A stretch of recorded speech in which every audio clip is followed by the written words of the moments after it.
To reset Liberty Air, remove the right earbud from the charging case. After your phone has connected with Liberty Air, delete it from the list of paired devices. Turn off your phone's Bluetooth. You'll see a white light rapidly flashing on the right earbud. Tap the right earbud 4 times. You'll see a red light. If there is no red light, tap 4 times again. Put the earbud back in the charging case. Remove the left earbud and tap it 4 times. You'll see a red light. Put the earbud back in the charging case.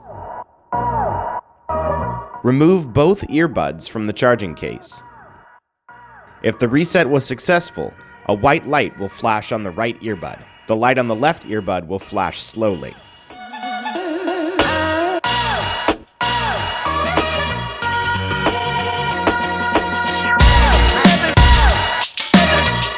Turn on your phone's Bluetooth and pair with Liberty Air.